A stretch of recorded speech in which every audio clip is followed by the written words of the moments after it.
right, it's your boy Calin. We back here in the Chamber podcast, episode 3 with Jimel, the real Jimel. Is that cool? You want me to yeah. announce myself as, I guess, what people formerly know me as, the real Jimel, but yeah. You feel comfortable saying your full name? Yeah, Jimel Primm. You know, Jimel you Primm. can, yeah, I'm cool with that. You cool? You cool? Yeah, Okay. that was my given name. You know? Nah, yeah, of course. We need to show that. You know Yeah. what I'm saying? Legacy wise. Just a quick question. You know, I just want you to talk about like when you was a kid, like you coming up, like everything, just about yourself real quick. It's funny, man. When I start off by saying like, you know, where I'm from, a lot of people look at me and laugh, and like they're like, bro, what? You know, it seems like you come from that. Mm-hmm. But I am a West Sider, true West Sider, I can say. 7 Mile in Greenfield Okay. is where I was brought up from. I did bounce around a little bit. My mom's, you know, she kept us in the household, kept us in a good environment. So, again, going back to that West Sider lifestyle, you know, I wasn't really into that. You know, they say when you think West Side in Detroit, they say streets, you know, violence. But, you know, we was in a nice little hub. We stayed on the old people block. I can say that. Okay. You know, the next block over was the danger zone. Yeah, but then like, they take care of it. Yeah. I'm already knowing about that. So it was cool, man. I got a little best of both worlds of just like, you know, being in the culture, being a part of the culture, and also being able to tap out and find some serenity, bro. So, you know, I grew up in a it's the goal right there. For sure. Yeah, like I said, I grew up in a nice little household. My mom's my brother. My mom's was a pastor too, so that was my bubble that I was able to tap into and like get away from the block a little bit. That I did see your projects on like, you know, certain church ladies that was in there. That jump was hard. Yeah. I love how you did that. That was smooth. So you only got one brother? I got one brother, my oldest, but he's the oldest. Okay. And then I got one sister. Okay. You the middle child or you the youngest? You the youngest. Okay. That's cool. That's smooth. Give him hell, yeah. Nah, I feel you.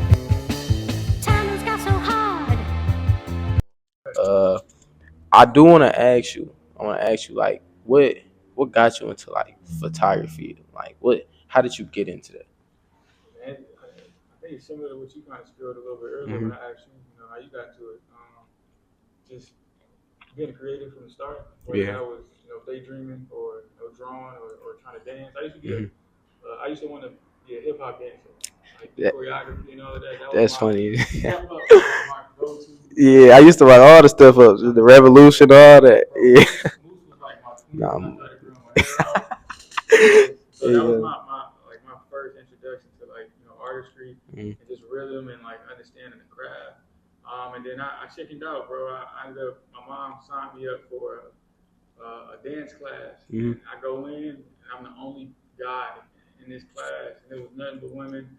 And I was like, I can't do this. Left and never came back to the craft. And, you know, fast forward, you know, still found myself in my head daydreaming. I'd be in my own room or my own little bubble and just little small spritz of just doing something here and there where, you know, I had to unleash a little bit of creativity in this craft. But COVID, that time of everybody sitting down and figuring out what they're going to do. Right. I invested in the camera around that time and started, of course, finding inspiration, finding ways to, you know, work the camera. And after that, just, you know, it was like playing an instrument, learning it on my own and disciplining myself and just learning I say more so equipping myself with a new craft and mindset. So during COVID, like 2019 time frame is when I picked up a camera for the first time, and definitely had to be a student for a couple of years, and that was like the journey to start everything that's happening now.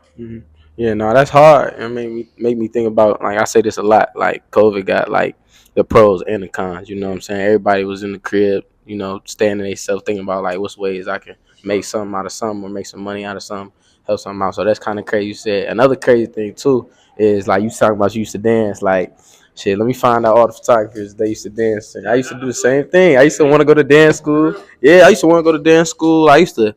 The people that was on the block, like if we was downtown, like I used to just start dancing. Like his videos, my parents got me just dancing, but yeah, I don't do that no more though. I tell people I retired, but I grew. When I say I grew, that's me saying like, you know, I still could bust a little move. Yeah, here and there, like closed doors. I'm chilling. But I was seeing people doing it. I remember the days.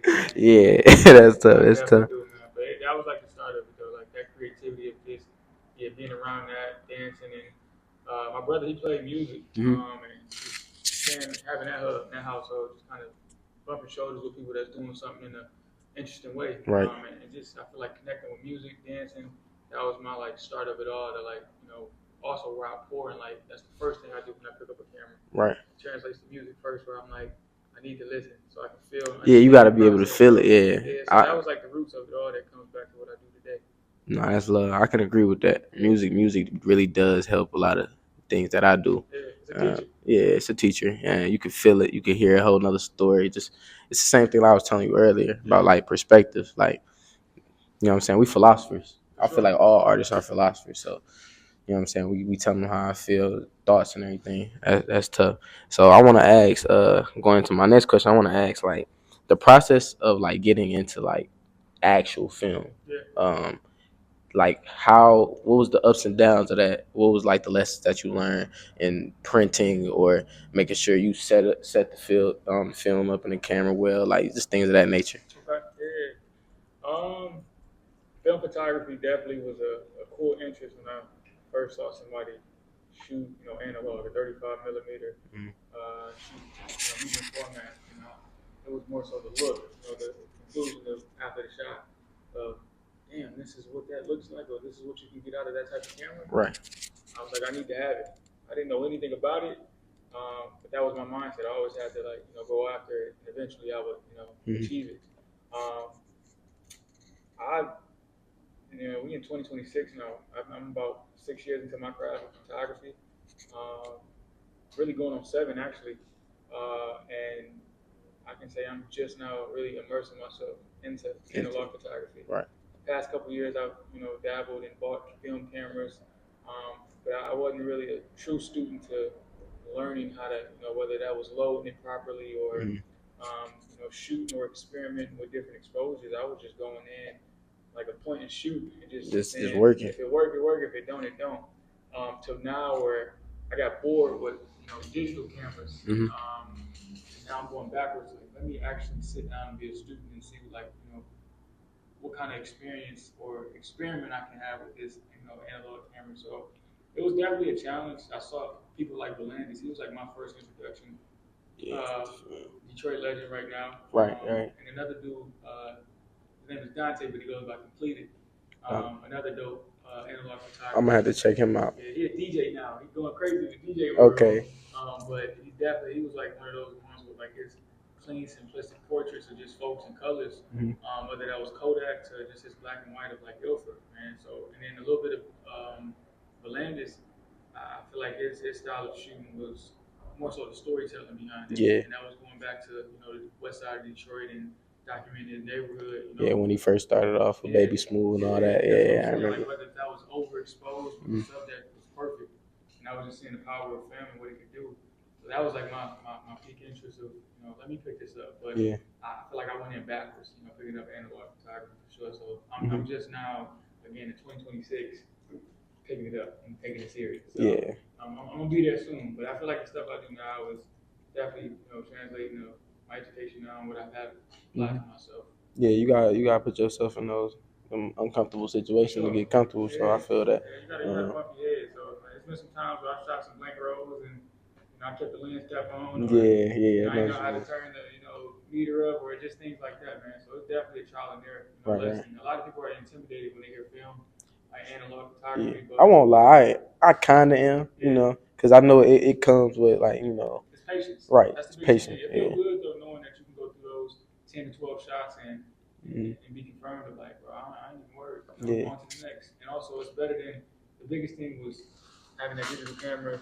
2 things: being able to delete, right, or shoot over what you need. Exactly. And I was coming home with like 300 to 400 images just for 10 images to get posted on Instagram. Yeah, and then you have to work what you got to work with. Yeah, I'm saying, like, granted, sometimes it's good to have the safety side of extra photographs, but knowing that you can go in and be confident, it's a good feeling knowing you're able to do it now. So it's just that background and like mindset of just walking into it. Definitely, everybody's going to be scared at the first step. Right. There's definitely a 12. Once you start jumping, good. You gotta go leap. Yeah. For sure. So, what's like certain? Do you play with like the colors and like when you shooting or like is it I know how Gordon Parks like how he uses like the color red, Yeah. or how vibrant he uses his colors. Do you do anything in that aspect? I can say yes and no. Like most of my stuff, most of my work, I'm not planning. Right. It's just whatever catches my eye in the moment. Okay. And then we do live in a day and age where, post production, editing comes in handy. Where it's like, okay, I can fine tune this and get it to how I want to, view it. So ahead of time, I definitely want to be more intentional when it comes to stuff like that as far as colors. I can say in my earlier work, it's a little bit now still, a lot of people saw warmth. That was like the main thing that I focused on, despite it just being a subject, or I see a red dress, and that's the main thing that I need to document and make, or I need to enhance it so it can be beautiful in the picture. The main thing I saw, help when shooting was that Kelvin, being able to control your temperature, and shooting everything, in a warm, settings, made everything beautiful. Right. The outcome was, if that was a subject, they say, warm tones on black skin looks beautiful. Warm tones on the landscapes make it look like a hot summer day, a beautiful sunset, golden hour. So it was just those things that definitely helped me with my practice and also seeing things differently. I still do it to this day. But that was like the main thing when it comes to colors. But as far as again the post production and editing, it's like a little bit of a cheat code where you can kind of get your way. But it is moments where I say now moving forward, I definitely want to be more intentional about it. So I mean, that's to kind of like conclude. No, for sure it does. No, you good. No, that's what I want you to do. You know what I'm saying? So when you do go into your shoots, like, what point do you try to like come across, or like what story do you try to tell? Like, my bad. Again, it goes back to like me not really having a plan. I can definitely say what sparks my attention. Whether I'm on a location, it has to be a item, a subject, or something that stands out to me to be like, okay, I have a story to tell here. For example, I'll break down a little bit of my work. Okay. I did a barbershop series a couple years ago, and before going into the series and idea of shooting in there, I was visiting with my uncle. He's been visiting that barbershop for 30 plus years. And it was just quick trips, just come in, chill out with him. I'm looking around the barbershop, the owner. I'm gonna let you know how old he is. His father, was a Negro League player in baseball. So that environment of him still being in business and being in that generation of, cutting hair, it's gonna come with, accessories, designs, and just an environment that he created. Right. And I'm looking around this barbershop, and I'm looking at, pictures on the wall such as, Black Jesus, MLK, John F. K. And lastly, I look over to my right, and it's a water fountain that looked like it came from the segregated, time. Yeah. And I'm like, bro, does it work? And it still worked. It was functioning properly. And I'm just like, bro, out of all the barbershops I've been in, I've never seen an active water fountain just sitting in the middle like that. So that was like the peak of interest of like, I have to do something here. That's all right. And then now I can build upon, okay, I see this water fountain. What era is it from? Okay, let's say the 1940s, 50s, 60s, and build upon style. Right, just build upon like the story and everything while you're there. And that's how it goes for me in a way. It always has to be the location and something inside of that location. Like one specific item I can just pick up on, and that's my puzzle piece to create something, out of that. So that's more so the practice of like when my mind lingers, it goes back to the daydreaming. I might dream it. It might just be a quick thought one day, and then I might find myself walking into that dream or thought that I had a couple months ago to either just challenging myself. You can place me in front of a subject, and I'm like, okay, let me find one thing that I can build upon. So it's just a challenge mode for me, or it's just something that I can like dwell on and be like, I got to do something with that. Okay, I do understand exactly what you mean. Basically, like living in the moment. Basically, Sure, so you got to, and you gotta make something shake. So I'm telling you, bro. Yeah. So with that, like, what's your favorite project that you've worked on so far? That's a good question. Tough, man. I'm always say the basketball series. Yeah. Today, we're going back to the 1940s, back during the post-war, World War II to be exact. a Great Depression was at an all-time high. Soldiers were coming back to being regular life civilians, coming back to their families, looking for jobs, and even confiding in sports. In the midst of all of this chaos, commotion, ruckus, right here in Detroit, Michigan, a man by the name of Chicago Rice, a young black man, is right here playing basketball.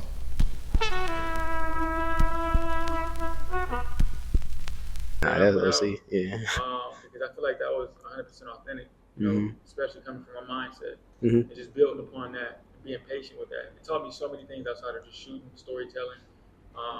Again, like coming back to that patience, I was able to actually sit down and understand what I was documenting, and storytelling that I was, you know, trying to come across with. Right.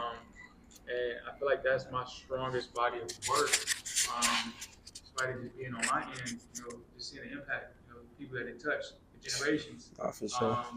So I can say that, but again, the reason why I said it's tough, I'm getting out of my old work and I'm trying to put out more work in that sense that's more impactful, more truth behind it, and also incorporate myself a little bit more as far as tradition and upbringing. Okay. And now it goes back into the church series, Elegance and the Amen. That's like a new favorite of mine because it has a lot to do with connection, again, tradition, and also just telling, like, you know, the church story. We don't see that. I feel like it goes back into now archiving that I want to bring back into light. You know, you saw that back in the 70s and 80s in black churches to now. You don't really, it's not a thing to do anymore. You know, we shy away from that storytelling, and I feel like right there, that's authentic that people need to see and be a part of.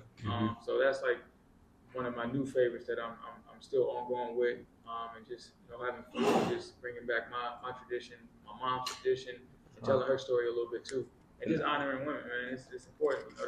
You know, we must. In our lives, man. We must. They are the seed. There's power in that, man.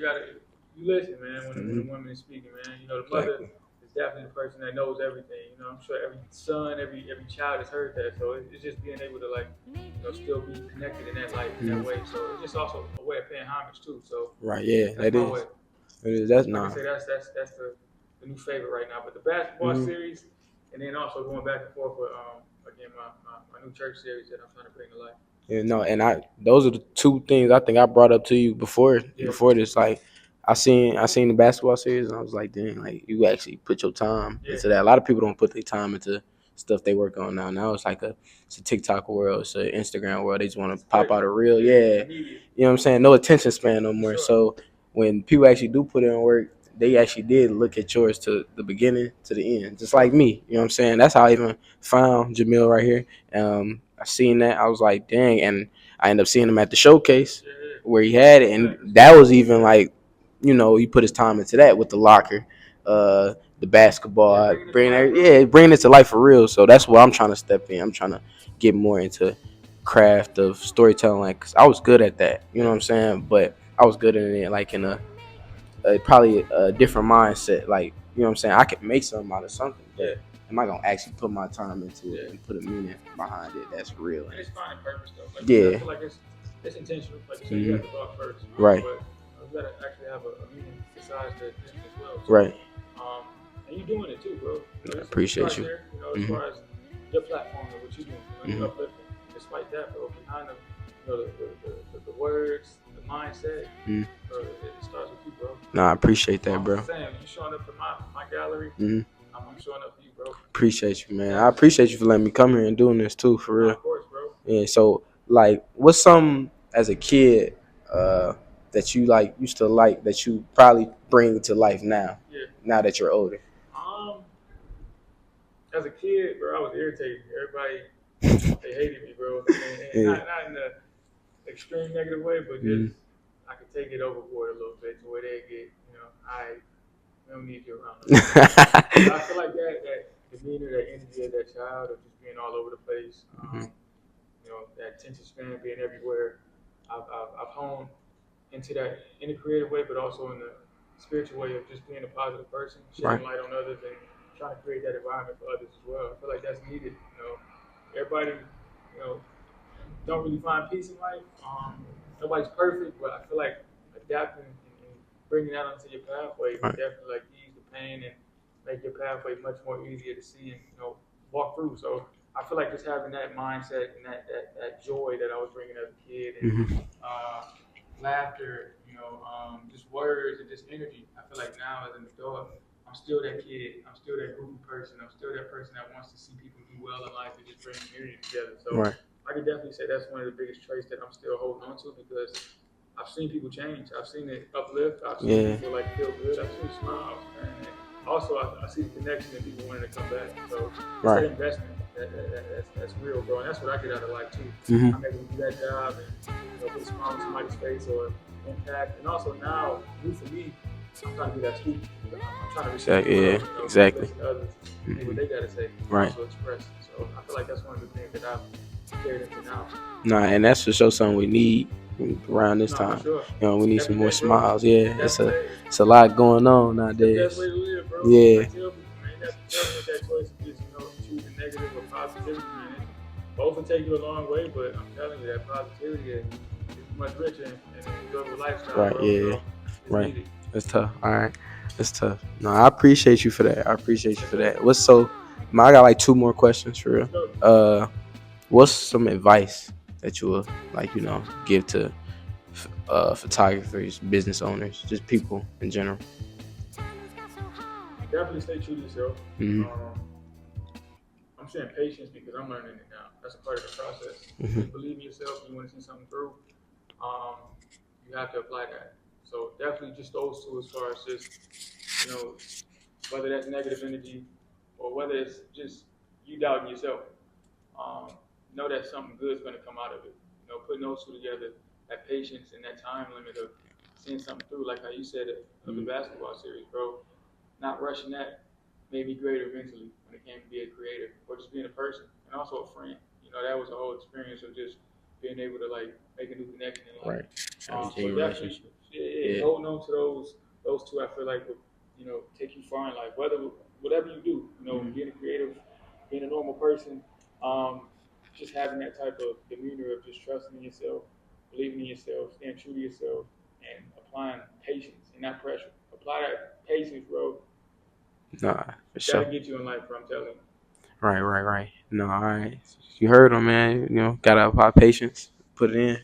And last question for real is what bag you feel like you in right now? Like if you could compare your bag to I say 3 pieces of art, no matter if it's a movie, a song, an artist, any bag that you feel like you in at this moment in time and what you got planned later on for how you feel like that is right now. Man, I gotta dig deep. I'm a photographer that don't watch enough movies, that don't look at enough photo books. And it's okay. I can definitely say number one person I do look up to, man, and not even just his style of work, but just his impact. I'm big on impact with my work and my demeanor and my purpose in life, bro. Is number one, Gordon Parks. Okay, yeah. That time era he came up in and still had that connection. Right, the GOAT. And impact on people, man. So definitely want to compare that in a sense as far as just his demeanor of going through life despite his work. His work is on a whole nother level. And I'm definitely in a different direction, but same purpose, same quality of storytelling, being in the community, being a part of the community, and just telling their story as well. That's the number one person I can definitely say that's the bag that's gonna always be, I'm holding on to, man. It's gonna be a part of me for life. For sure. Another person, man, that's tough, man. So let me think. I'm gonna put some game out there, and I'm sure y'all might know this photographers. I'm gonna say y'all photographers. Right? Okay. Another person, Tyler Shields. I heard. Where he from? Here, California. Here, Hollywood photographer, man. Okay. But Tyler Shields, his demeanor. I don't give a fuck when it comes to just doing him. You're right. Telling his own story and putting it out to the world. He was shot down plenty of times when it came to submissions. People saying this isn't what we want, and what the world wants to see. To the point where that last person that believed in him, where it was this is what we need. You need that person to come in and shake it up and shift change. Make something different, stand out. He's one of the again top photographers I can say that shifted my mindset when it came to the incredible work he put out to the world is needed. Don't doubt yourself. Don't put yourself in a small box. bro, explode. Like that's that type of demeanor that I believe in when it comes to just, doing what I do in photography and also storytelling.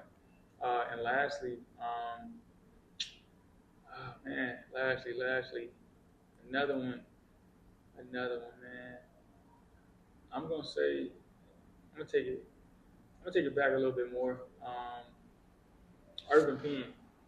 Urban Urban Pen Pen. it might sound like a strange name and a new name, but Urban, like with an I or E? I, Okay. I feel like I heard it before. I'm only saying that because I learned about him about a year ago, Mm-hmm. and again, I'm still that student as far as applying whatever to my bag of. I'm always in the room of learning, bro. Right. He woke me up to a whole different dimension of using your resources and applying that to your craft and not really forgetting where you came from in a way. So Exactly. I feel like that was like the biggest thing of like from where I started to where I am. Right. I still find a piece of where I came from or using what I have to create that massive whatever work or quality of work. Urban Pen is definitely that type of person that came into an environment of, like I said, America, and he had a small hub, a small studio that was like a hole in the wall place, and created an environment that was extraordinary, excellent, beauty. Like every subject he brought into that environment walked out with a different perspective of life, of walking into this hellhole or walking into this small little, cubby of him creating that massive body of work with people. So just again, using your resources is what he taught me in a way of learning how you can utilize that and apply that to your work. And also never forget again where you come from as far as that reminder. So those three I can say, and hopefully that makes sense in a way. Those three are the main people I can say that I'm applying to myself when it comes to being in my bag. In your bag, yeah. But it's a range of people. Look them folks up if you haven't heard about them. Yeah, I'm gonna put them on here. We're gonna do some research over here at 700 too. Learn some. But appreciate you, bro. Appreciate you. If you want to shout out, like where we at right now? Yeah, we in Detroit, of course, Michigan. We over here at Go Take Studios. Right. Best studio. I feel like in Detroit, Michigan. Also applying that to Go Take Media Productions, the best production company out here in Detroit, Michigan as well. Man, this is where it started. This is where my creative ideas, were planted and came to life. So it's that place I feel like in 10 to 15 years that I can always come back to and highlight and say this is that urban pen environment, that hole in the wall of creating that beautiful experience for people. Yeah, and building from inside out, for real. It's a beautiful place, too. Yeah. I'm not trying to say Go Take Media Studios a shoebox. Nah, I can say it. It's done smooth. It's smooth. It's a place that you can come create and bring stuff to life for sure. So, okay, thank you. Nah, I appreciate you, Jimel. We finna take some pictures real quick. I just want to say to y'all though, like, let's stop being content with being average, guys. Let's go make something happen. Let's feel me. Appreciate you, bro. Time has got so